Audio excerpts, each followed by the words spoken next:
நிர்வாகிகள் #GetOut என்று அந்த பதாகையில் சிறப்பு கையெழுத்தை பதிவு செய்கிறார்கள்.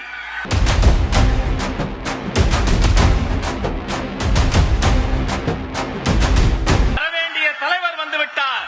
இனி வீட்டிலும் நாட்டிலும் உங்களுக்கு வேலையிலே GetOut என்று உரக்கச் சொல்வோம். GetOut, GetOut. செய்திகளை உடனுக்குடன் தெரிந்து கொள்ள உடனே சப்ஸ்கிரைப் பண்ணுங்க.